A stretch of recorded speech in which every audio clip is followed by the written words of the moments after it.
Fala, meu povo, tá começando o Arena 34 podcast. Eu sou o Iguin Eu sou o César. e hoje a gente vai bater um papo aqui, falar um pouco sobre as duas finais que acontecem nesse final de semana, finais de seleções. Vamos ter final da Copa América entre Brasil e Argentina no sábado, e no domingo a gente tem decisão da Eurocopa, Itália contra Inglaterra. César, hoje a gente vai começar pela Copa América, né? É o que acontece primeiro. Vamos ver uma decisão doida, hein? Brasil e Argentina, a maior rivalidade da América. Neymar de um lado, Messi do outro. O que você tá achando? Você tá empolgado, pelo menos? Cara, como que não fica, né? Provavelmente uma das maiores, se não a maior, rivalidade do futebol mundial. Cara, é um absurdo essa rivalidade entre Brasil e Argentina. E mesmo um jogo que provavelmente vai ser sem público, né? A Conmebol chegou a entrar com um pedido para ver se conseguia pelo menos liberação de 10% da capacidade do Maracanã para ter público, mas eu acho muito difícil de ser aceito devido à situação que está aqui no Brasil, né, da pandemia e tudo mais. E mesmo um jogo desse tamanho, sem público, tá movimentando as redes sociais e é muito mais falado do que a própria final da Eurocopa, que teve público a competição inteira. Eu acho que a situação da Copa América, ela é uma situação totalmente diferente da Eurocopa. São campeonatos totalmente diferentes e acho que muito disso vem da ambientação, né? Você vê os estádios cheios lá na Europa, eu fico com inveja, sabe? E é meio ruim a gente não ter essa estrutura, em questão de saúde pública mesmo falando, de poder ter gente enchendo os estádios. Mas uma coisa que pra mim, César, que me atrai muito nessa final de Eurocopa, é que vai ser a primeira final entre Brasil e Argentina que vai acontecer com o lado Neymar e do outro lado Messi. Uma final de Copa América, e esse confronto que já aconteceu 4 vezes, 2 vezes o Brasil venceu e 2 vezes a Argentina venceu, né? E logo vai ter um desempate, assim, numa final de Copa América, que é um baita do campeonato, e nessa que pode ser uma das. Acredito que possa ser a última Copa América do Messi, né, César? Provavelmente. Ou não também, né? Porque normalmente a Copa América acontece um ano depois da Copa do Mundo, né? Só que a Conmebol gosta de inventar campeonato, sabe? Colocar campeonato fora de data. Então você nunca sabe quando vai ter outra. Tipo assim, não dá nem pra duvidar que os caras vão inventar de fazer outra Copa América ano que vem, tá ligado? Total. Mas caso haja uma Copa América em 2023, eu acredito que ele ainda jogue, mas aí para encerrar de vez o ciclo pela seleção. Eu acho que agora já tá chegando uma fase ali do Messi que ele não vai ter. Não tem mais tanto tempo assim, né? E se a gente for olhar um pouco do repertório dessas duas equipes nesse campeonato, eu, sinceramente, eu acho que o Brasil, a seleção brasileira, deveria ter sido um pouco mais poderosa. Eu esperava um pouco mais de poder, assim, da seleção brasileira e até da seleção argentina também, né? Principalmente quando você olha nessa semifinal que a Argentina passou pela Colômbia nos pênaltis, com a baita atuação do goleiro Martínez, pegou 3 pênaltis, né? Eu fiquei pensando assim, nossa, por que passaram um aperto tanto assim com a Colômbia, né? Eu imagino a Argentina como uma seleção muito mais forte.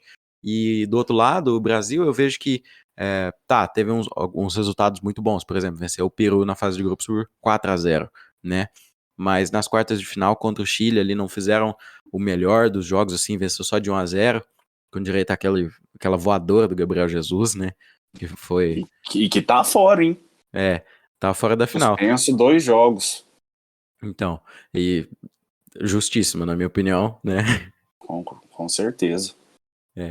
E depois o Brasil enfrenta o Peru de novo, só que em vez de vencer de 4-0, venceu só de 1-0. Eu achei que foi pouco, assim. Eu esperava um Brasil mais forte, até uma Argentina mais forte. O que você achou nesse sentido? A Argentina, quem acompanha, que vê os jogos da seleção argentina, sabe que nunca foi uma seleção constante. É uma seleção que sempre faz gol, sempre. Mas quando faz, normalmente se fecha por completo. Na Copa América, em alguns jogos, isso não aconteceu. Contra a Bolívia, na última rodada da fase de grupos, e contra o Equador, nas quartas de final. Foi uma seleção que ficou em cima o tempo inteiro. Contra a Colômbia já não foi assim. O Lionel Scaloni, que é o técnico da Argentina, ele entrou com uma formação diferente do que vinha sendo. Ele colocou o Tagliafico para jogar no lugar do Acunha, que vinha sendo titular. E acabou que, tipo assim, virou um time mais defensivo. E assim que fez um gol, logo aos 7 minutos de jogo, numa pressão inicial absurda da Argentina, o time se fechou por completo e só voltou a jogar quando tomou o empate da Colômbia. Inclusive, quase conseguiu marcar ainda no tempo regulamentar um gol inacreditável que o Lautaro perdeu, depois o Di Maria perdeu no rebote. Mas da seleção argentina, a gente nunca sabe o que esperar, sabe? A gente sempre sabe de uma coisa, que o Messi vai jogar bem. A gente só sabe disso da seleção argentina. Agora, quanto ao Brasil, foi uma seleção que foi muito inconstante também nessa Copa América. Fez alguns jogos muito bons, mas outros passando sufoco.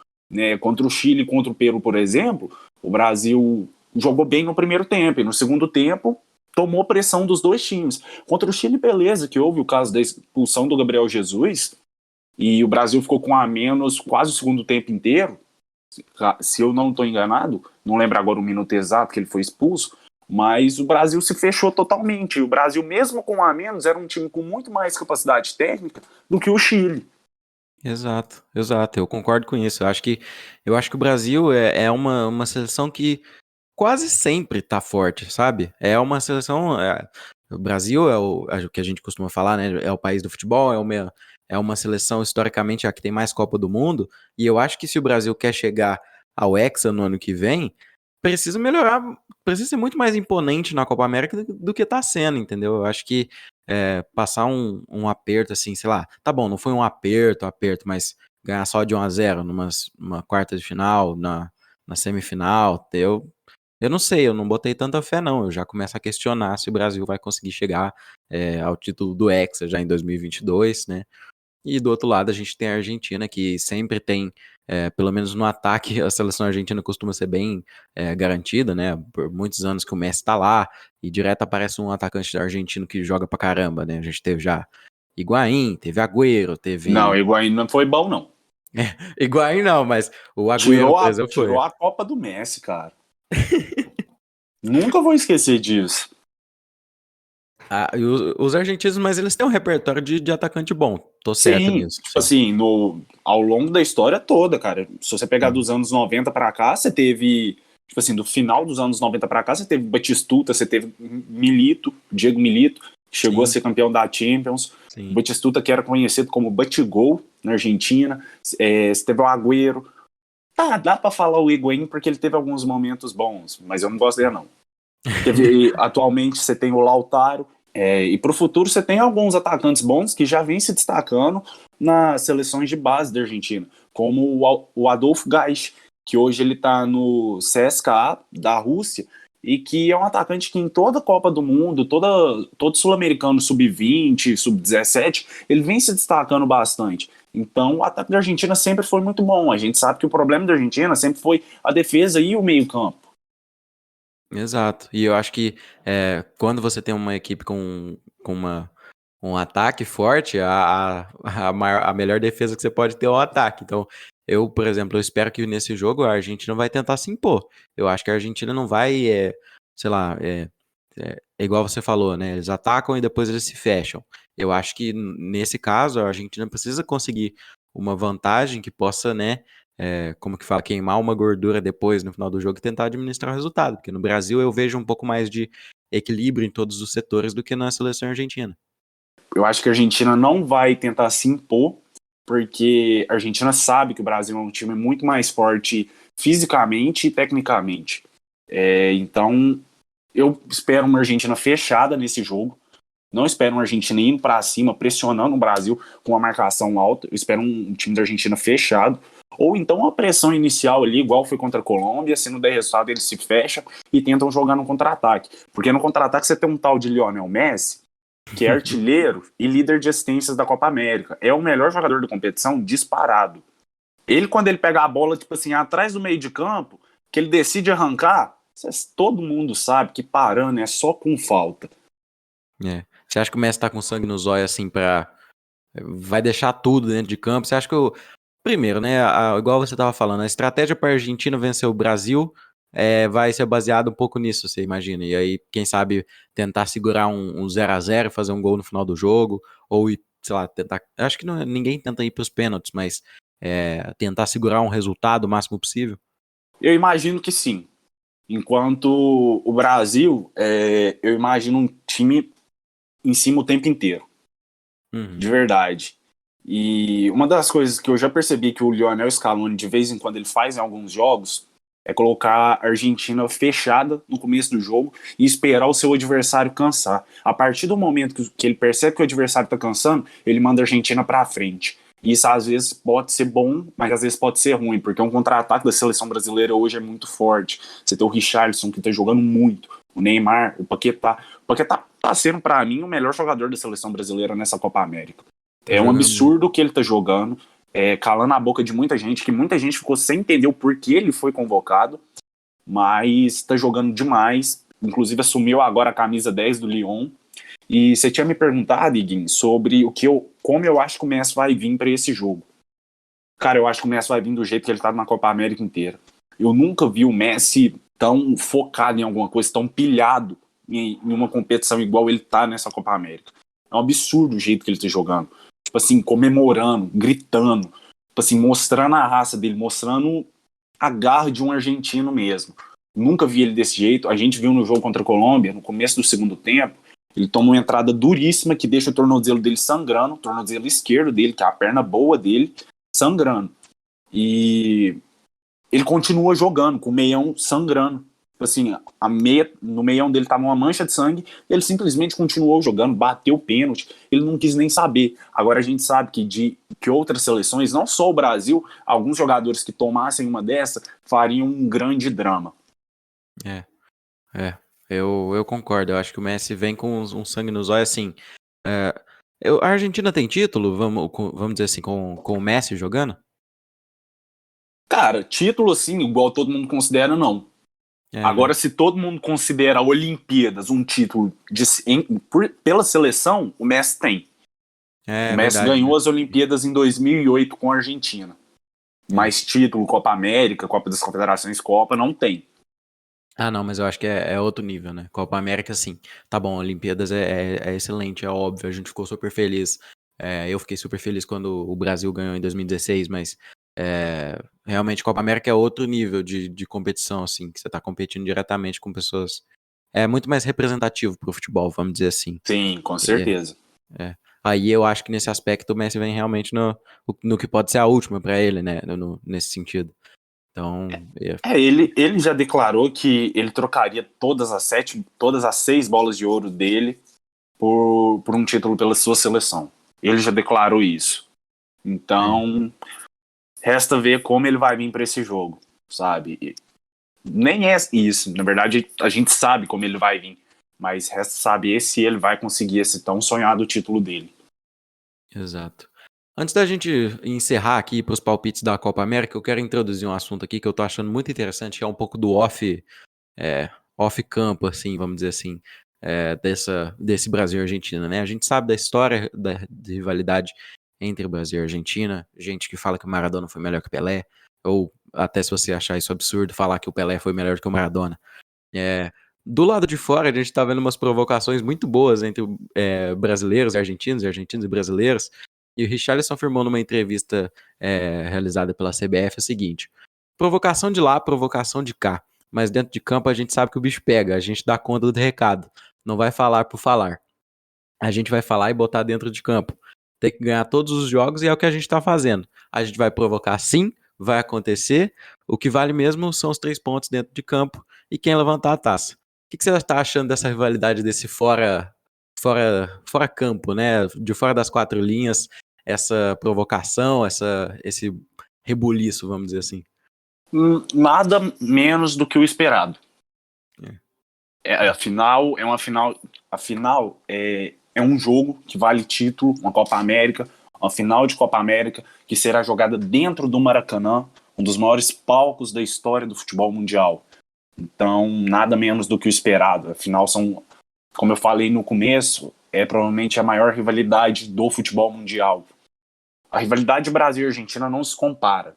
Exato. E eu acho que esse fora de quatro linhas, né? Eu tava tentando achar um outro termo melhor para exemplificar que é fora de campo. Eu acho que é muito bom, cara. De verdade, assim, eu acho que movimenta, eu acho que gera debate e gera o ânimo pra assistir o jogo, né? Muita gente às vezes já desistiu da seleção, desistiu do futebol, cansa, sei lá, que o Neymar só cai, ou coisa assim.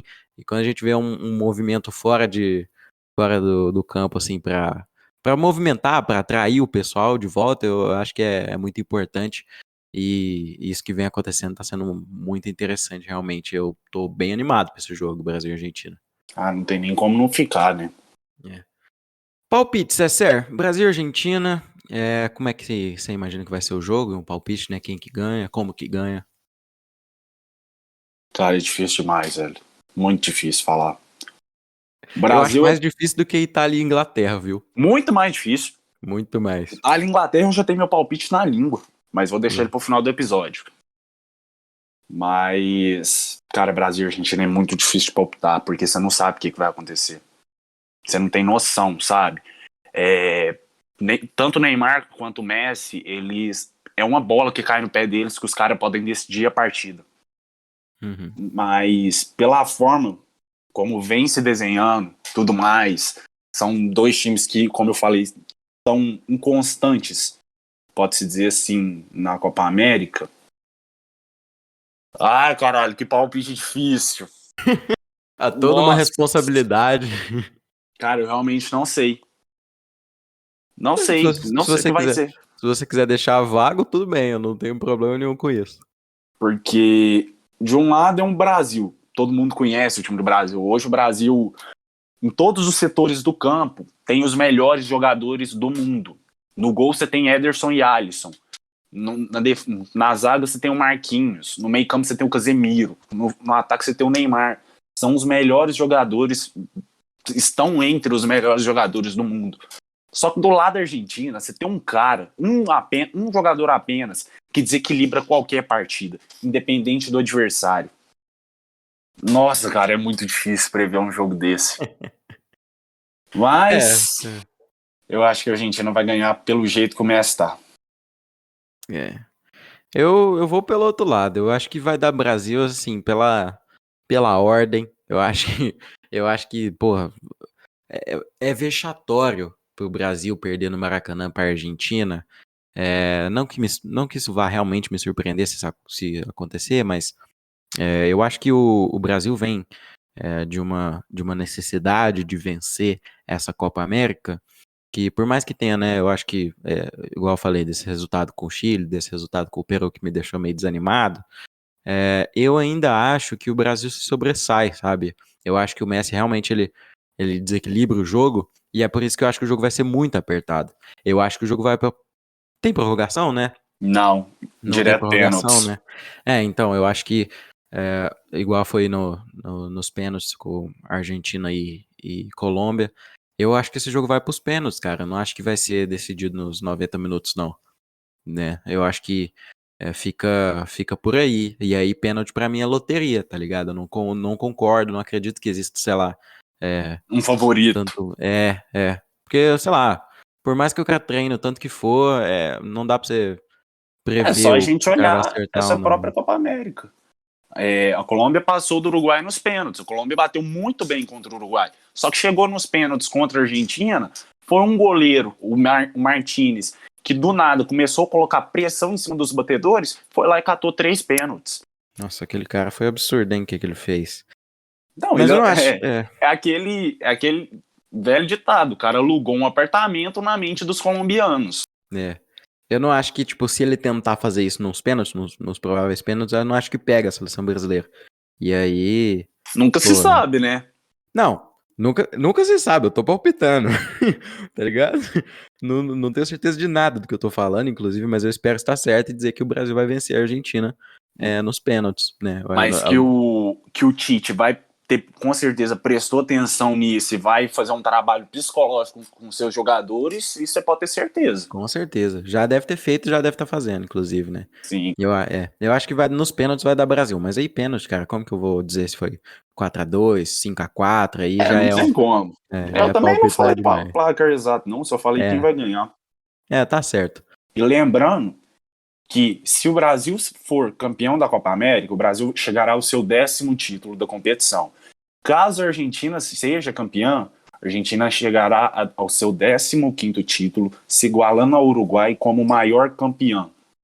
Eu tô muito animado, cara. Brasil e Argentina na final de Copa Cara, eu tô América. ansioso. Vai ser louco. Eu tô muito ansioso. Vai ser louco. Inclusive, antes da gente começar a falar de Eurocopa, se tivesse que você escolher um dos jogos só pra assistir, qual que você escolheria? Brasil e Argentina. Que isso, sem pestanejar. Que isso, cara. Como eu falei, já falei várias vezes e vou voltar a repetir. É uma das maiores rivalidades do futebol mundial. Da história do futebol mundial. Eurocopa agora, CSR, Itália e Inglaterra.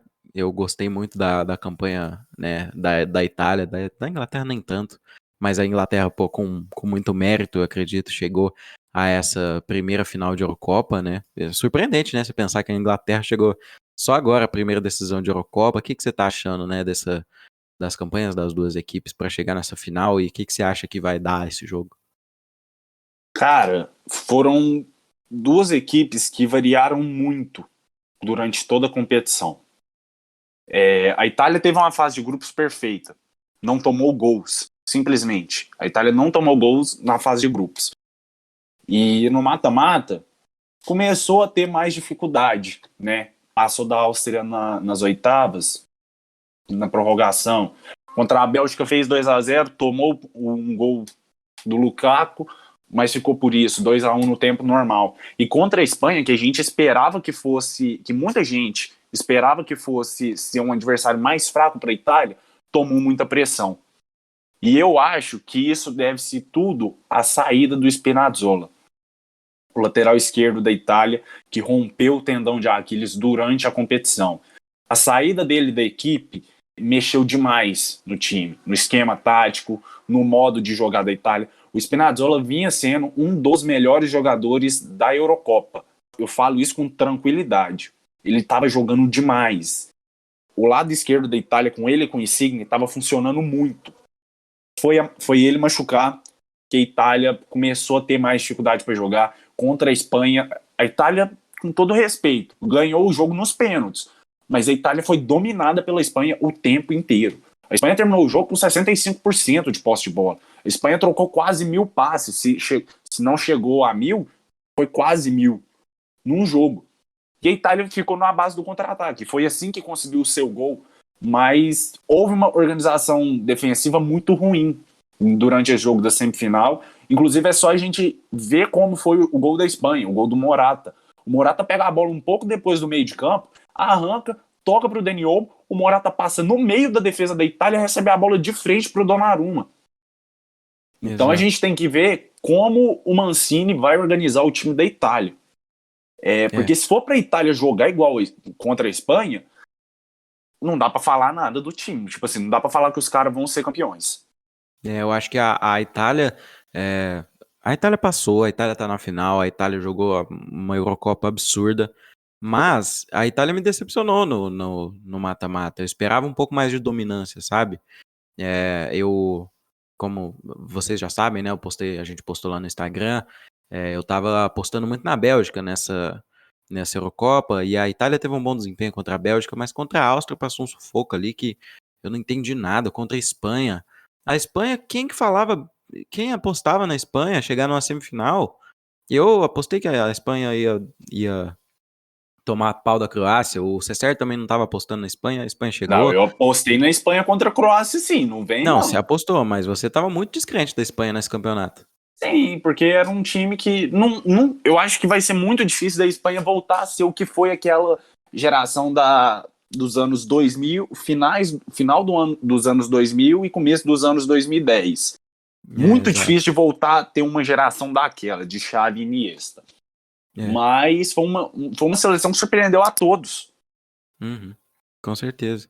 E a Itália, né, surpreendeu, acho que muito positivamente na fase de grupos, eu esperava um pouco de um ritmo muito melhor nessa, nessa outra fase, né, na fase de mata-mata da Eurocopa. Mas eu ainda vejo uma força da Azurra, né, vamos dizer assim, para chegar nessa final com uma moral muito grande. O Jorginho meteu muita mala na hora de bater aquele último pênalti ali. Eu fiquei assim, de queixo caído, assim, de ver o tanto que essa equipe joga bem junto, o tanto que o Donnarumma tá fazendo uma excelente Eurocopa. O Spinazzola, mesmo que você falou, eu acho que abalou sim a equipe. Era um dos melhores jogadores ali da seleção italiana. E eu acho que vem um certo. Eu, particularmente, eu vejo uma postura da Itália de agressividade e de constância nos desempenhos em todos os setores do campo, sabe? Eu acho que o Mancini vem fazendo um trabalho muito bom ali naquela seleção, Com e isso certeza. acaba, né, me guia um pouco mais para acreditar que a Itália está com um pouco mais de chance de vencer essa Eurocopa. Pouco mais de chance eu não sei, mas de palpite eu vou falar no final. É, Mas quanto ao eu, trabalho do eu Mancini, dei uma antecipada aqui, mas enfim. É indiscutível. O trabalho dele é excelente. A Itália não perde desde 2018. Depois ali para setembro, outubro, a Itália não perde desde 2018. São 33 jogos de invencibilidade. Isso é um absurdo. Cara, Uhum. para uma seleção, ainda mais uma seleção da Europa. Se fosse uma seleção da América do Sul, um Brasil, uma Argentina, talvez isso não fosse visto com tão bons olhos, porque afinal são seleções mais fracas que eles costumam enfrentar, como Equador, Venezuela, Peru. São seleções mais fracas do que as da Europa, que a Itália costuma enfrentar. Totalmente, não seria tão surpreendente. Sim, com certeza. Mas vamos falar da Inglaterra, Higuin? Vamos. Já quase que eu antecipei meu palpite aqui, mas enfim, vamos. Vocês vão se surpreender no final, fica tranquilo. Inglaterra, em CCR, o que você achou, cara? Eu fiquei descrente ali naquele começo de campeonato da Inglaterra, eu achei que foi fraco, eu achei que passou com um certo aperto, né? Venceu, mereceu, tá bom, né? Mas eu achei que passou um aperto ali. Mas depois, no desempenho de mata-mata, a Inglaterra jogou demais, né, CC? Cresceu muito. Cresceu demais. Igual você falou, foi uma primeira fase difícil para a Inglaterra, né? Apesar de ter ganho 2 jogos e tido um empate, terminou a primeira fase com 7 pontos, foi uma primeira fase difícil, né? Fazendo só 2 gols nas vitórias contra a Croácia e contra a República Tcheca, mas no mata-mata a equipe cresceu demais. Inclusive o Higuin achava que não iam passar da Alemanha, eu É. falei que ia passar. O Sterling, ele não sei o que aconteceu, porque parece que tá com o cu virado para a lua, né? Perdão o palavreado usado aqui, mas não tem lógica. Porque se você vê os jogos da Inglaterra, você fica indignado. Porque os pontas titulares da Inglaterra hoje são Saka e Sterling. Os dois estão jogando muito mal. Os dois com a bola no pé não conseguem criar. Por exemplo, no jogo contra a Dinamarca, o time da Inglaterra simplesmente não criava, e quem conseguiu criar a jogada do primeiro gol da Inglaterra no jogo foi o Harry Kane. O Harry Kane veio pegar a bola no meio de campo, levou pro ataque e conseguiu uma enfiada de bola sensacional pro Saka. O Saka toca pro meio da área na saída do goleiro, acaba que o gol é contra. Não me lembro agora de quem fez o gol, mas o Harry Kane, o centroavante, o 9 do time, teve que vir criar o jogo pela falta de criação, pela falta de criatividade dos pontas e do meio campo. O Mason Mount tem me decepcionado um pouco nessa Eurocopa. Não fez um bom jogo contra a Dinamarca, e é um jogador que me admira muito. Eu sou muito fã dele. Mas, para mim, hoje ele não seria titular. E aí, no banco da Inglaterra, você tem possíveis substituições para Sterling, Saka e Mount, que são nada mais nada menos que Jack Grealish, que toda vez que tá entrando, tá jogando demais. Inclusive, para mim, foi o melhor jogador da partida contra a Alemanha, que ele entra no segundo tempo e muda totalmente o jogo. E para os lugares de Sterling e Saka, você tem nada mais nada menos que Marcus Rashford e Jadon Sancho. Cara, para mim, os dois seriam titulares tranquilamente em qualquer seleção do mundo. E E na os dois deles estão não no são. banco. Exato, exato. Eu acho que foi muito fundamental também, né, a questão do Harry Kane ter acordado. Porque na fase de grupos não fez gol, tava decepcionando, cara. Um centroavante desse e depois no mata-mata acordou e tá 4 jogando gols bem, já. né? Já fez 4 gols, ele pode terminar sendo artilheiro se marcar nessa final. Vai dividir a artilharia com o Chique e com o Cristiano Ronaldo, mas enfim, né? Tudo pode acontecer. E eu acho que isso foi fundamental pro desempenho da Inglaterra. A Inglaterra, por exemplo, nessa Precisava do seu semifinal, né? camisa 9. Precisava demais. Eu acho que toda seleção, assim, é muito difícil ver uma seleção que não precisa do artilheiro, sabe? Pelo menos alguém, assim, de presença de área. E o Harry Kane, ele tem isso, né? Você vê no próprio... É, Inglaterra. na, não. Na semifinal contra a Dinamarca, o oportunismo ali, né? Ele aproveitou logo, assim, não ficou bobo na frente do Schmeichel, que é o goleiro da Dinamarca, que defendeu o pênalti, mas não conseguiu segurar. E o Harry Kane foi lá e meteu pra dentro, né? Que Eu erro do acho que. Schmeichel, hein? Nossa, Pra mim, E aquilo ali, beleza, gente. O pênalti foi polêmico. Muita gente fala que não foi e tem algumas pessoas que falam que foi. Eu ainda tô na dúvida, sinceramente, eu não sei se foi ou não. eu acho que o Porque Sterling, eu acho que o Sterling ele deu uma o Sterling ele desequilibrada e se valorizou. aproveitou. Ele deu Ele uma valorizou o desequilibrada e contato. ele se aproveitou do contato, porque ele já tava meio desequilibrado, entendeu? Eu Sim, acho que mas foi isso. aí a questão é, teve contato. Por isso eu tô na dúvida. Mas será que foi um contato para derrubar? Porque o Sterling tava desequilibrado. O Sterling tava em velocidade. E a gente sabe que dependendo do contato, o jogador em velocidade ele vai se desequilibrar. Sim. Então, É. meio complicado de falar. Mas agora a Inglaterra já passou, não tem mais discussão. Então, César, eu acho que por esse desempenho grande da Inglaterra, eu acho que a Inglaterra acordou, isso cresce um pouco a questão dos palpites para ver quem que vai ganhar esse jogo. Eu acho que é uma final que, por mais que eu tenha o meu palpite, eu acho que não tem muito um favoritismo claro. A Inglaterra vai jogar em casa, vai jogar no estádio do Wembley, né? Tem toda essa. Eles estão falando muito nessa Eurocopa que it's coming home, tá ligado? Que tá vindo para casa. E a Inglaterra precisa muito desse título, eu acho. Eu acho que nunca ter ganhado uma Eurocopa é um negócio muito estranho. Você vê uma seleção histórica como a Inglaterra, o país que inventou o futebol, sabe? Então, eu acho que isso pode ser fundamental no desempenho do jogo. Mas pode ser um calcanhar de Aquiles também. Porque eu acho que quando vem uma seleção com toda uma pressão, assim, eu acho que facilita surpresas também, sabe? Acho que não é tão claro assim o favoritismo nesse sentido, né? A presença de torcida nos estádios vem sendo muito importante, um negócio que me emociona, né? Eu ouvi o VSR, Vitor Sérgio Rodrigues, lá da TNT Sports, falando, não sei se foi eu ou o Mauro Betti, inclusive, mas falando que é coisa de se arrepiar, você vê um estádio cheio e a câmera tremendo e a galera comemorando com a torcida. Mas a Itália, cara, depois de ter despachado a Bélgica, que pra mim tava fortíssima, fortíssima, daquele jeito, sabe? Eu acho que ainda o meu palpite é que a Itália ganha da Inglaterra, na frente dos ingleses todos. Não, eu Eu não- discordo. Você acha que vai dar Inglaterra? Eu acho. Eu acho que vai dar Inglaterra sim, porque, como você falou, é o fator Wembley. E a Itália sentiu muito a ausência do Spinazzola. A Itália tá jogando muito mal sem ele. Ele era uma peça fundamental naquele time.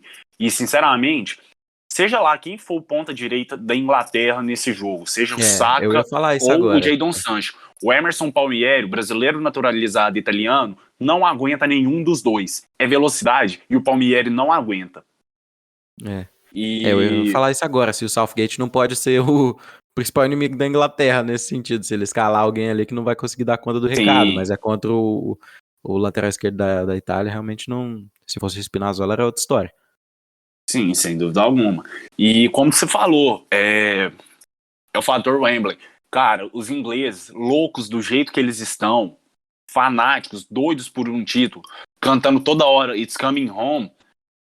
Cara, o que a torcida inglesa vai empurrar a Inglaterra dentro de Wembley vai ser brincadeira. E a gente vai ter muito mais ingleses do que italiano nesse jogo. Então você Uhum. provavelmente não vai conseguir escutar os italianos, de tanto que a torcida da Inglaterra é louca. Tipo, É, é uma loucura a torcida da Inglaterra. os caras é Então, doido. eu acho que os Três Leões, como é conhecida a seleção da Inglaterra, vai conquistar a sua primeira Eurocopa. É. Garantia de jogão, com certeza, César. Sem dúvida alguma. A gente espera, pelo menos, né? Vou falar uma coisa que eu tava pensando, inclusive, já antes da gente começar a gravar, eu tava pensando, cara, essa Eurocopa, com tanto jogo decidido desse jeito, eu acho que a final vai seguir o mesmo rumo. Eu acho que vai dar nos pênaltis, viu? Eu acho que vai dar Itália nos pênaltis, mas eu acho que vai dar Itália, né? Mas eu acho que vai pros pênaltis. Eu acho que tá Eu sendo acho que da muito Inglaterra no equilibrado tempo os jogos. regulamentar. É? Sem Não, aí é prorrogação. muita confiança. Aí é muita confiança. Não, eu acho. O fator. Cara, não tem como, velho. O fator torcida é diferente. Não tem como. Ainda mais uma torcida inglesa. Cara, pra quem não acompanha futebol inglês, não tem noção do tanto que esses caras são loucos. São É os hooligans. fanáticos. Exatamente. Eu me arrisco a dizer que hoje os ingleses são os torcedores mais fanáticos do mundo inteiro. É um absurdo a torcida da Inglaterra. É. Gaviões da Fiel nesse momento chora em seu cantinho, tá ligado? Não, Gaviões da Fiel não chega perto de inglês, não. Cara, eles são insanos, são loucos da cabeça. E eu falo literalmente. Cara, é só você ver, por exemplo, os caras estão vendo um jogo em bar. Sai gol da Inglaterra, é cadeira pra cima, é cerveja pra cima, é mesa quebrada. Os caras são loucos. Eu vi esse Entenderam? vídeo aí, eu vi esse vídeo aí. Muito louco, realmente. Cara, pô, eu fico sorrindo de pensar que vai ter uma final com o público, que vai ser uma E doideira. Vai ser 60 uma mil doideira. torcedores são esperados em 60 Wembley. mil torcedores, é. 60 mil. Lotação máxima ou quase lotação máxima? Não é a lotação máxima de Wembley é 90 mil torcedores. Só que 60 mil é muita coisa, né, gente? Com certeza. Então é isso, pessoal. Muito obrigado a todo mundo que ouviu a gente até aqui. A gente fica muito feliz com a audiência de vocês. Se vocês puderem, compartilhem o episódio com os amigos de vocês. Sigam a gente lá no Instagram, @arena34podcast. Estamos produzindo muito conteúdo sobre as transferências, muito sobre a Eurocopa. A gente dá palpite. Esses dias eu dei pix pro pessoal que acertou os palpites, né? Quem sabe algum momento aconteça de novo. E eu acho que tá Ninguém já sendo. prometeu pra mim no privado pra final, viu? Que é isso, aí? Não, pera aí, vamos ter que negociar isso aí ainda. Vamos ver aí se rola. Então a gente agradece muito a audiência de vocês, muito obrigado por terem ouvido até aqui. Sigam a gente lá nas redes sociais, né? Como eu falei, @arena34podcast. E é isso. Bom jogo pra todo mundo e se divirtam com segurança, galera. Valeu, falou. Falou.